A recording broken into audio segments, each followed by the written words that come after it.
All right. So, what is mindfulness? We, like I said, like I mentioned earlier, there is so much information out there. There is so much awareness on mindfulness, but at the same time, there are a lot of misconceptions. You know, um, a lot of people take mindfulness in its very literal sense, and they think that, oh, if you're mindful, then you should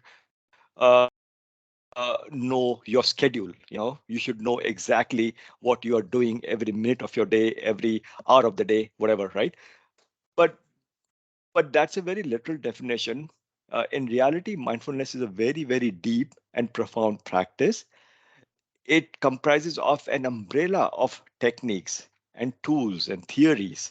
You know, so in this session, I just want to give you a brief overview of mindfulness and how it relates to these four divine abodes. All right. So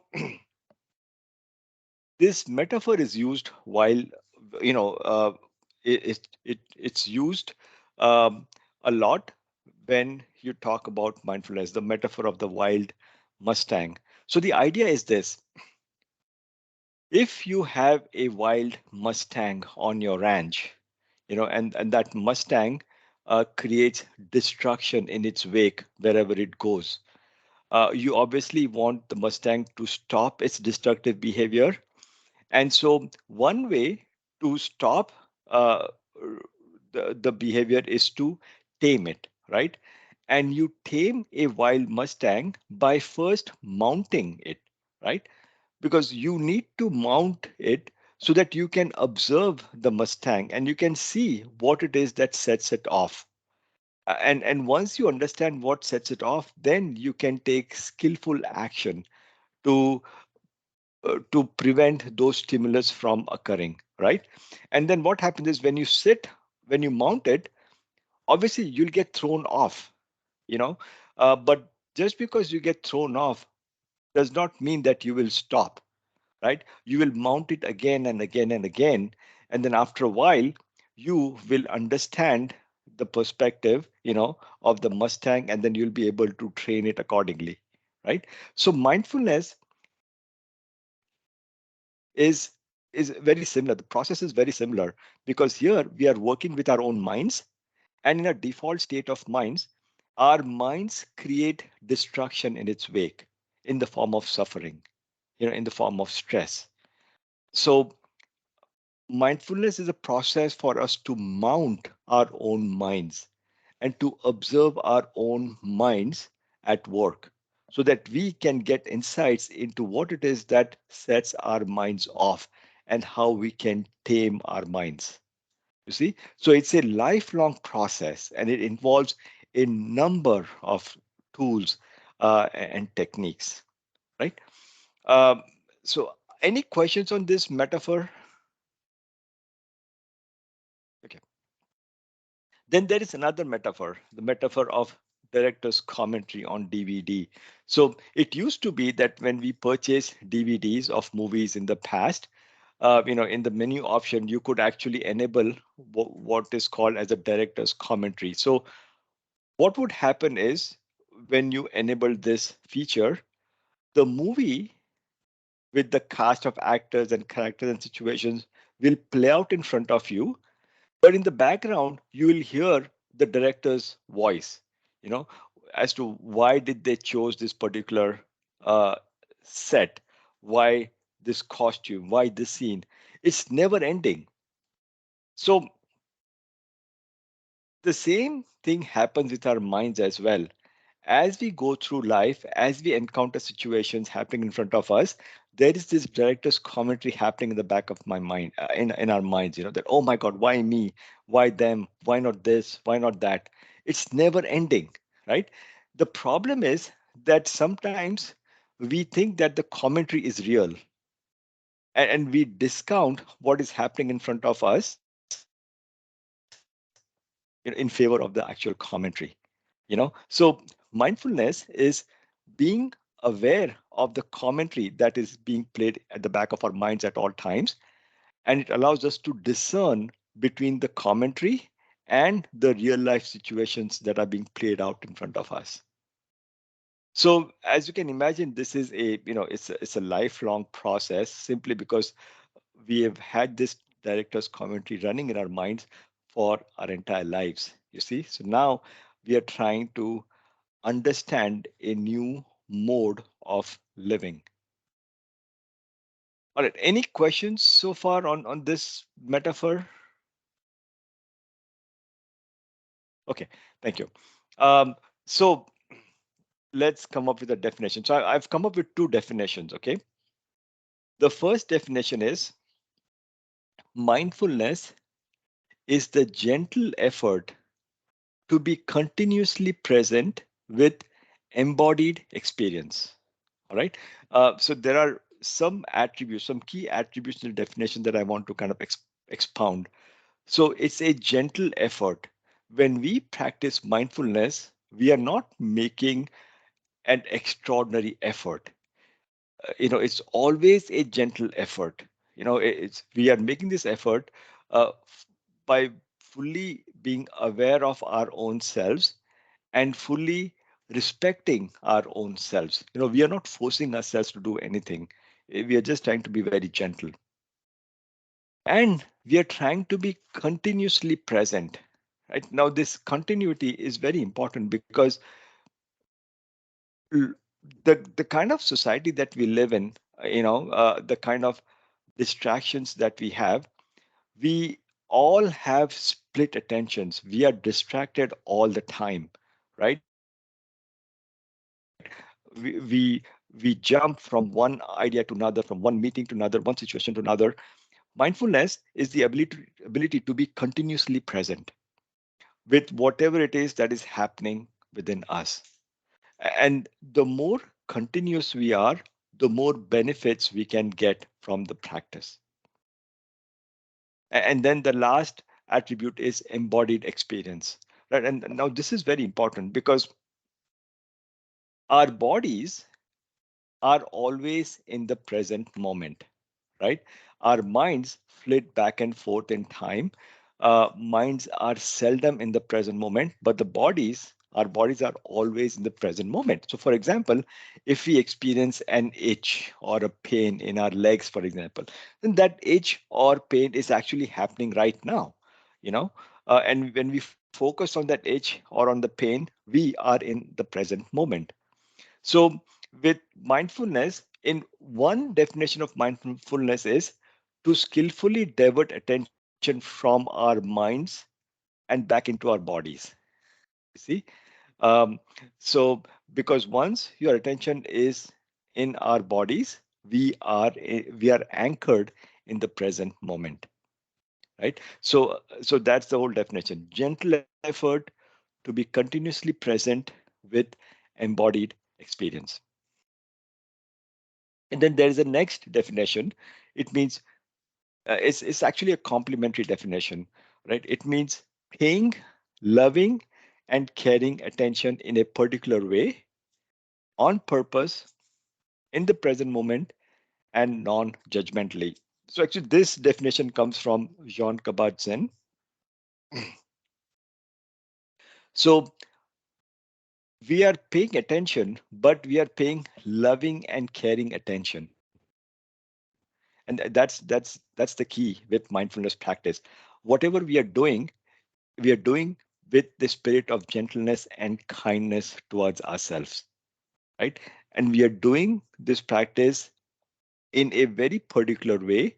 It's on purpose, which means that there's an intent behind it, and we are doing it in the present moment, and we are not judging whatever comes up with this practice. In the process of staying mindfulness, whatever comes up, we are not going to judge it. We are just going to let it stay, persist, and we are going to let it go. All right. So these are two complementary definitions that kind of explain the whole path, if you will, of mindfulness. Are there any questions before we go to the next slide? Okay. Wow, I'm so intrigued by just that phrase embodied experience. Yes. Uh, Yeah, if you have anything else you want to say about that, I'd love to just sit with that thought for a few more moments. Yeah, sure, absolutely.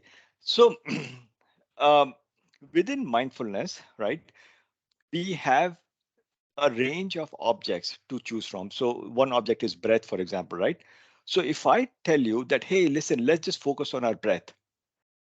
Now, if we just focus on the breath, the flow of air going in and out of our nose or mouth, it's not very solid. It'll be very difficult for us to pay attention on this flow of air. But if I tell you that, listen, pay attention to the breath as it goes into your belly, for example, when your belly rises with the in breath and falls with the out breath, now all of a sudden you have a solid object to focus on. And our experience and practice of mindfulness will be um, will be concrete, so to speak, and it'll help to be continuous with that experience because now we have a solid object to focus on. You see, and how it relates to the divine abodes is actually, you know what? Let's not go to divine abodes. When we are faced with a stressful experience, right? The stress is in our minds and the stress is also in our bodies. But because we are detached from our bodies, in the sense that we are so much focused on our minds, the problem is that our thoughts and our emotions, they tend to feed into one another. And so very quickly, a small situation, a molehill becomes a mountain in our minds. You see? But if we come back to our bodies, right, then that mountain cannot become that molehill cannot become a mountain because now you're focused in your body, right? And you can see how the stress is affecting your body, right? And when you stay with the stress in the body, or when you stay on the experience of your body, then your attention is anchored and you are able to go you are able to skillfully deal with that experience. That is embodied. That is an experience of being embodied. I can give you an experience that I had about 10 years ago. So I was going through a transition in my life and I was actually having panic attacks. Okay. And so one morning, early in the morning, maybe around 3 or 4 o'clock in the morning, as I was sleeping, I had this panic attack. Okay. And I was sufficiently grounded in this practice at that time. So what happened was, when this panic attack happened, instead of running away from it, I leaned into it. Okay. So even with my eyes closed, I observed this panic attack. It was like a snowball. It was rolling down the mountain. It was small, but as it rolled down, it became big, big, big, and then it hit me. And I could actually feel the impact that it had on me, right? And I took the impact, right?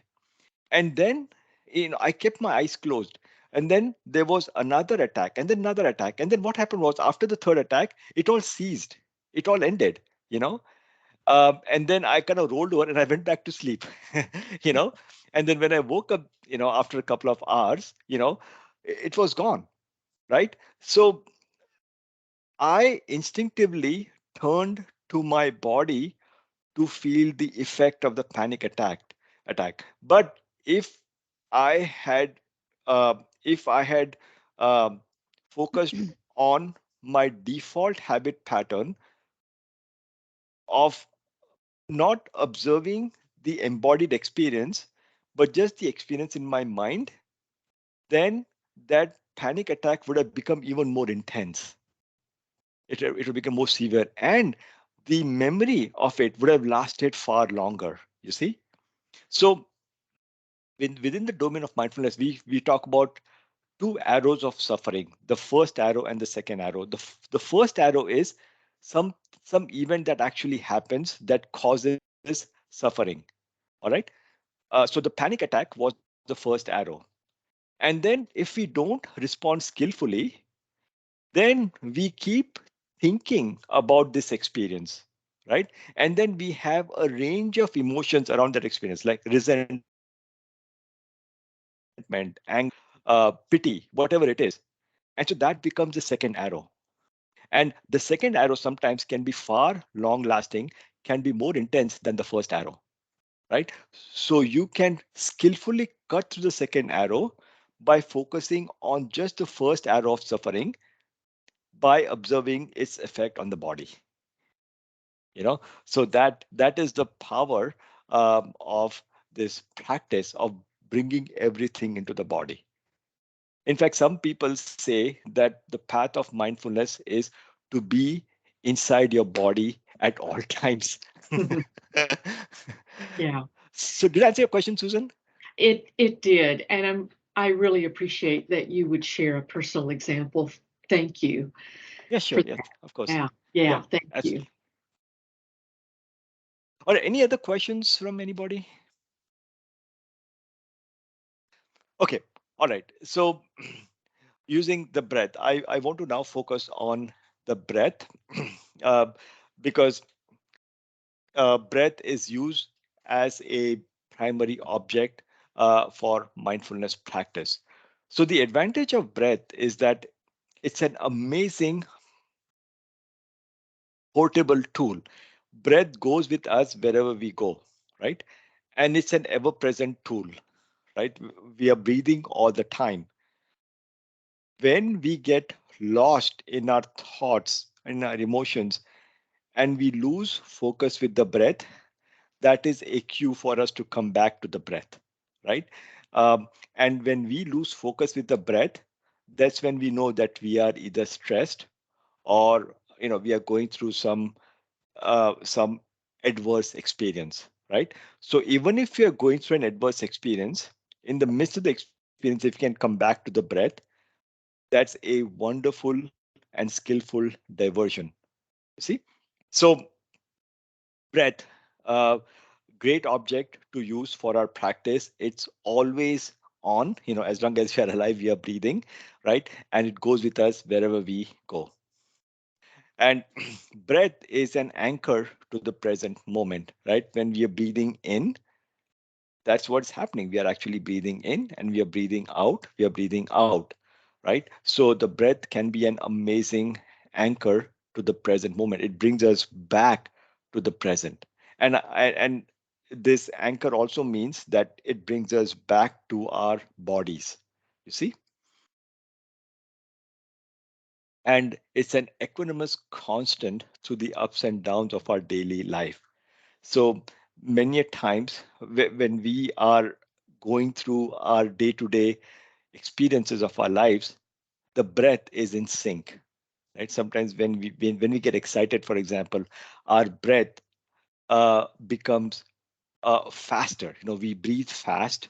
Um, and when we are relaxed, our breathing becomes kind of shallow. Sometimes it becomes it becomes deep. So the breath mimics our emotions and our feelings at all times. And when we are not able to focus on our feelings, we can come back to the breath because breath is a reflection of our feelings and thoughts and our mind states. You see? And so when you just focus on the breath throughout the day, you can know the ups and downs we face as we go through our day-to-day lives. And finally, advantages of returning back to the breath. So, if we focus our attention on the breath, and actually we will do a 15-minute mindfulness of breath meditation, in this session. The idea is this, again, coming back to the metaphor of the wild Mustang, right? We are trying to mount our mind using the breath as an object, right? So we will gently focus our attention on the breath. And what will happen is after a while, we'll get distracted, right? In the sense that we'll get thrown off the Mustang. And so when we realize that, oh, my attention has diverted, we gently bring it back to the breath. And so when you're focusing on the breath, right? Breathing in, breathing out, and then you realize that, oh, my attention is somewhere else. That point, when you realize that your attention has wandered off, that is mindfulness. That is the start of mindfulness practice. So then you come back to the breath. See? And depending on the day, depending on the time of your practice, you might have to come back to the breath repeatedly. But over a period of time, you will find that with this practice, you increase your innate power of concentration. If you still your mind, once your mind is stilled, once your mind is calm, you are able to concentrate better and you are able to stay with your breath for a longer period of time. So that is one of the path of the practice, you know, the ability to stay with the breath for a continuous period of time. And that was one of the definition of mindfulness, right? The ability to be continuously present with embodied experience, right? So, if you're able to stay with the breath for a couple of minutes without interruption, without distraction, that is brilliant. That's amazing. You see? Um, uh, so that is the advantage. Focus on the breath, breathing in. And mind you, it's not the breath, it's the embodied experience of the breath, right? You focus the breath either in this area of the nostril, because when the breath comes in, there is a sensation, right? The air coming in is somewhat cold, breath coming out is somewhat warm. And you can feel that sensation in this area of the body, right? In this small area. Or you can focus on the belly, right? The belly rising with the in breath and falling with the out breath. Okay. All right. Any questions on any of these points? Okay. All right, so now we will do this guided mindfulness of breath practice. I have a recording of this practice. It runs for 15 minutes, but essentially, here are the instructions, okay? Even though the practice lasts for 15 minutes, we will just focus on one breath at a time. You know, this is like the Navy SEAL rule, right? When Navy SEALs, when they have to train for, let's say running 100 miles, right? They don't think of 100 miles. They just think of like 10 yards at a time. So they focus on the next 10 yards and the next 10 yards and next 10 yards. And pretty soon they have covered the entire 100 miles, right? So here in this case, with this practice, we won't focus on 15 minutes. We'll just focus on one breath at a time, all right? And we will have a relaxed attitude. We will be calm and gentle with ourselves. Actually, one of the synonyms of mindfulness is kindfulness. Okay. Because when you are practicing mindfulness, you are being kind to yourself. You're being gentle and kind to yourself. So just remember that mindfulness synonymous with kindfulness. Every time you sit down to practice mindfulness, you're being kind to yourself. And you are focused, you're going to focus on the embodied experience of the breath, right? Like I said, focusing on the belly or focusing on the area of the nostril, uh, where you feel the in breath and the out breath. All right. So any questions before I start the recording, the guided meditation? Okay. All right. So bear with me. I have to change my screen. Okay,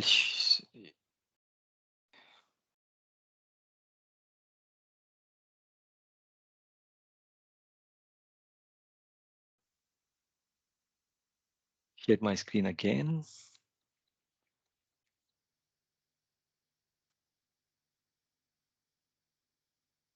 Oh, excuse me. Okay. All right. So let's do this practice. I'll start the recording and then I'll go on mute. And then I'll come back on after 15 minutes are done.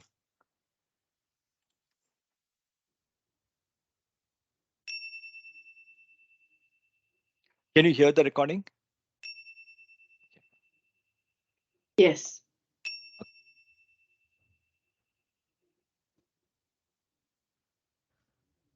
Welcome to the Mindfulness of Breath meditation.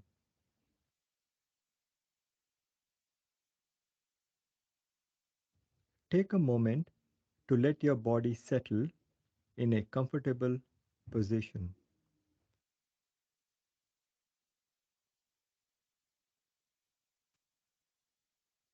Relax the whole body.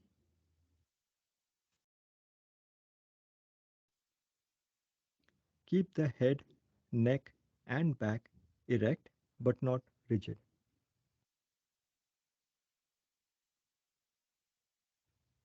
Keep the hands comfortably placed on the lap or on the knees if sitting. Keep the hands on the sides if lying down.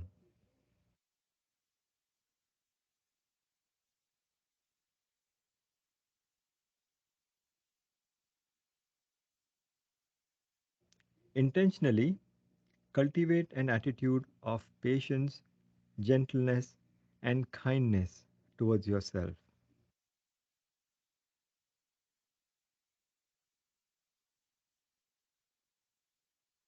Allow your eyes to gently close and tune in to the feeling of the breath flowing in and out of the body.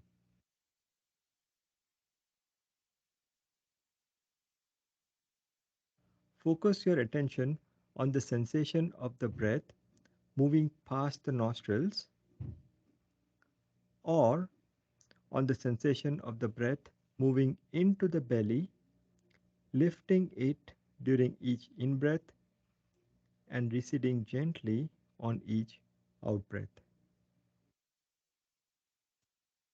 Follow the breath as it comes in and goes out.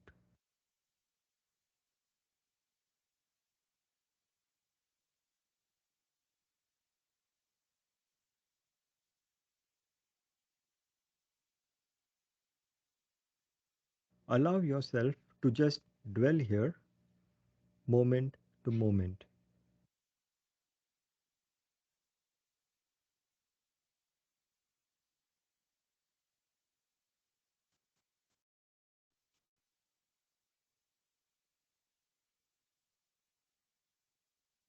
Each time you notice your mind has wandered off, gently bring it back to the breath. Choose as best as you can not to judge or to get carried away by the stories of your thoughts, fantasies, and emotions. Gently let go and return back to the breath.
Follow the breath as it comes in and goes out.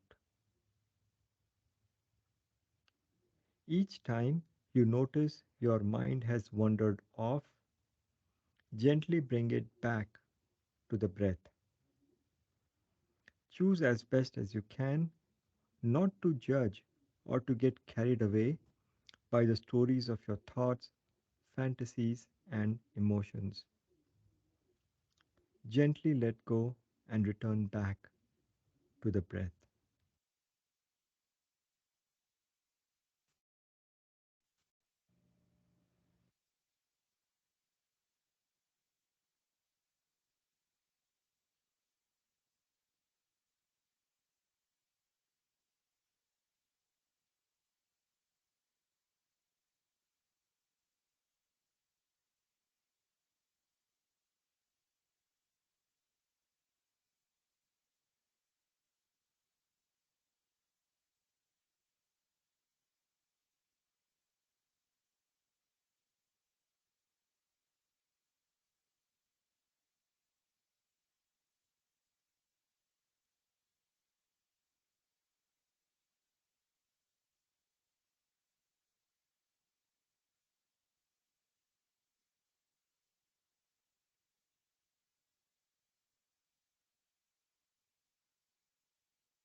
Follow the breath as it comes in and goes out.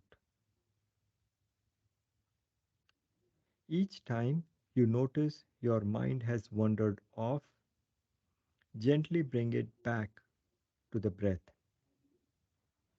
Choose as best as you can not to judge or to get carried away by the stories of your thoughts, fantasies, and emotions. Gently let go and return back to the breath.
We now come to an end of this meditation.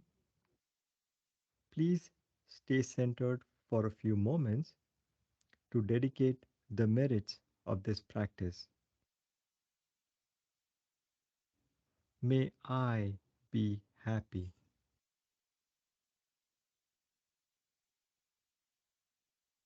May I be peaceful.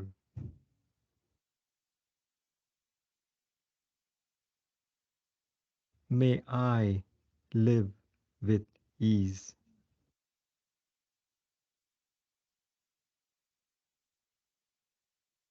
May all beings be happy. May all beings be peaceful. May all beings live with ease.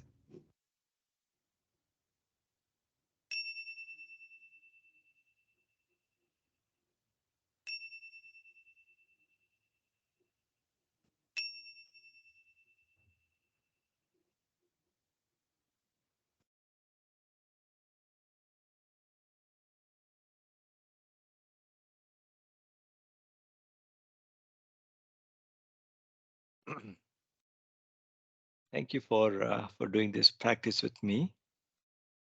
Um, would anyone like to share how this practice was? Any experiences, any questions that may have come up?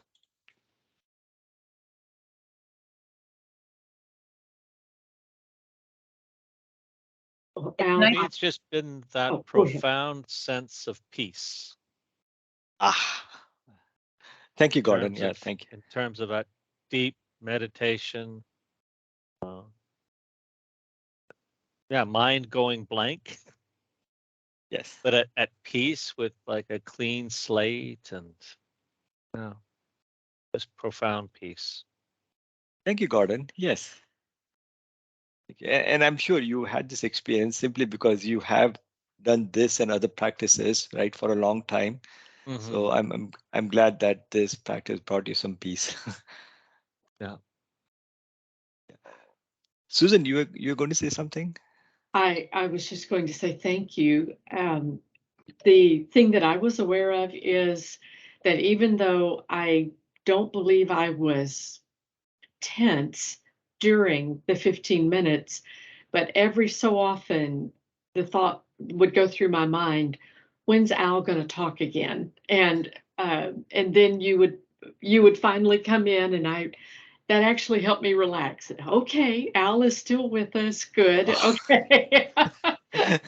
yeah. And so I was aware of that. And I was aware of something that somebody taught me a long time ago, and that is that even in doing kind of mindfulness or guided meditation with eyes closed, allow your eyes to still drop down even behind your closed lids, that even that the eyes looking straight ahead behind closed lids, there's still that tension and that connection with the world.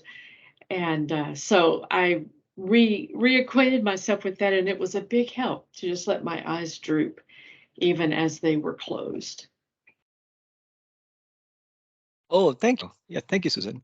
Yeah, you bring a very important point. When we are doing this or any kind of practice, right? When our minds are at peace, our bodies are also relaxed. Okay, and our senses are withdrawn. Correct.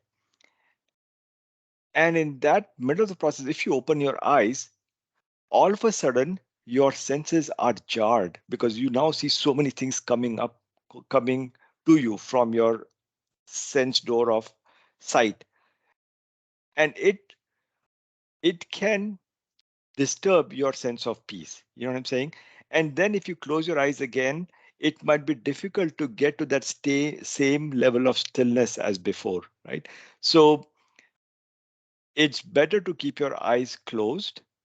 And yeah, you can kind of droop your eyes forward if you want, but it's a good practice to not open them, you know. If you feel that the experience is too unsettling, there is so many things going on. If you're not able to concentrate, then it's perfectly okay to open your eyes and stop the practice. Because mind you, mindfulness is all about being kind to yourself. If you think that it's not going well at all, then it's okay. It's okay to stop and to get on with your work and then come back again later. So thank you for sharing, Susan.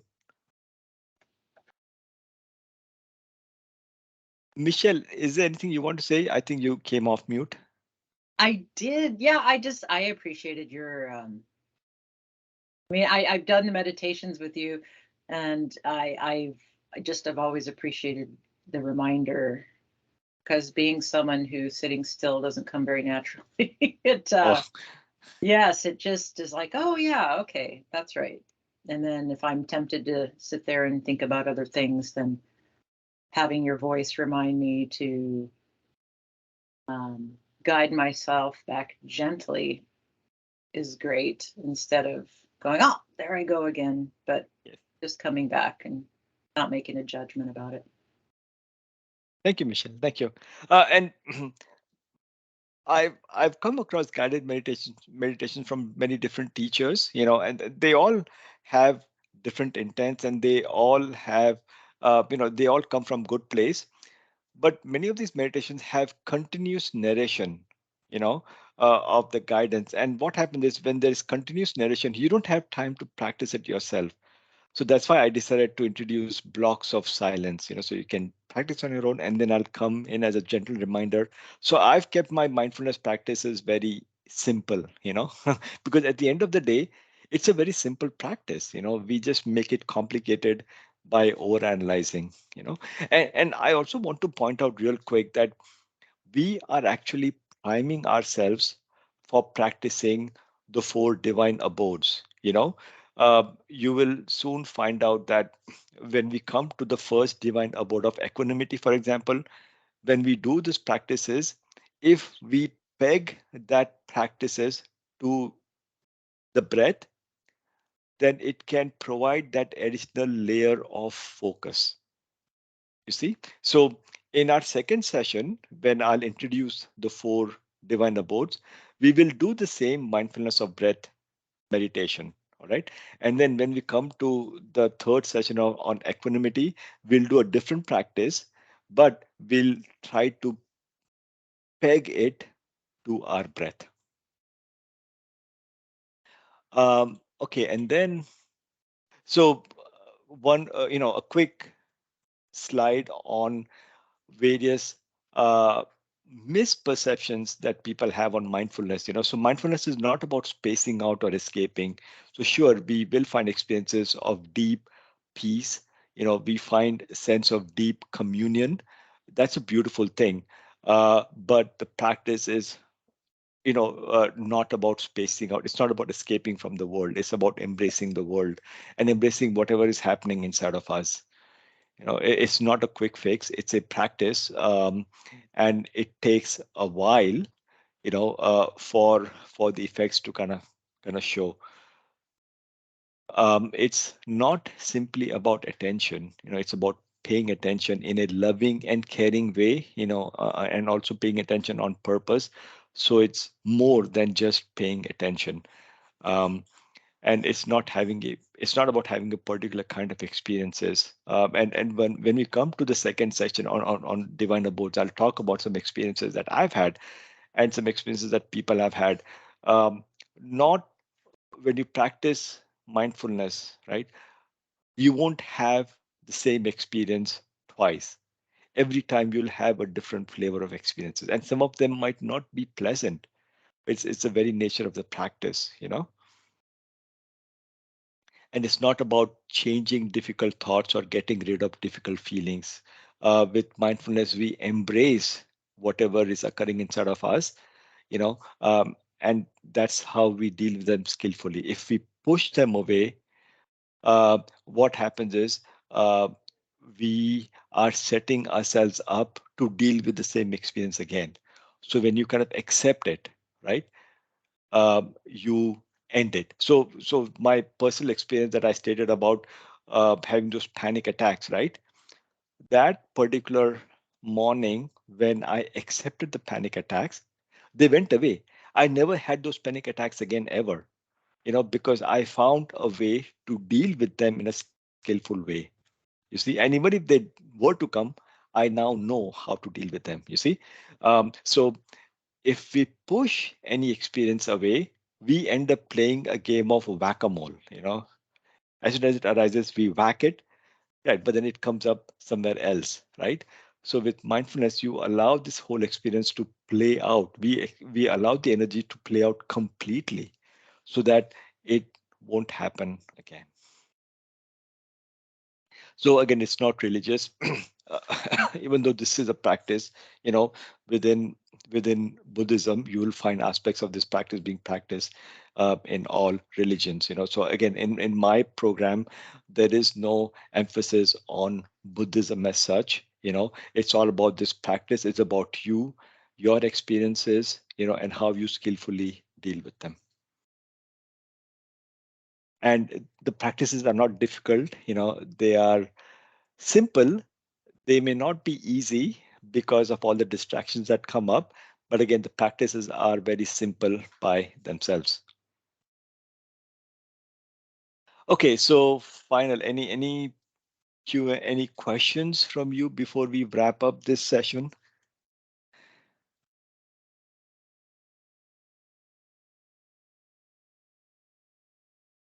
Okay, all right. Just want to give you a quick Uh, I want to talk about some of my favorite reference books in case you're interested, and perhaps you might have already read them.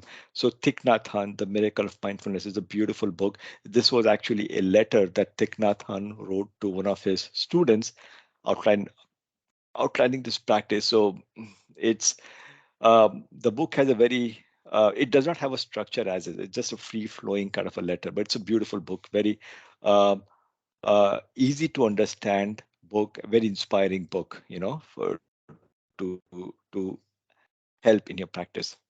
And then there is this book called Mindfulness Revolution, edited by Barry Boyce. So Barry Boyce is an editor of a magazine called Shambhala Sun. And at some point in time, I think this was maybe 8, 10 years ago, Barry invited readers to share with them their experiences of mindfulness. So you will find um, different people from different walks of life talking about their mindfulness experience and how it has helped them. So it's a very inspiring book with many, many different perspectives from people. And then Jean Kabat-Zinn, wherever you go, there you are. Jean Kabat-Zinn is the founder of this modality called MBSR, mindfulness-based stress reduction. So it's also a very informative and inspiring book. And then useful apps. Insight Timer is an amazing app with tons and tons of free guided meditations on mindfulness and other modalities as well. So I highly recommend that people, download this app and try out the many practices that are in there.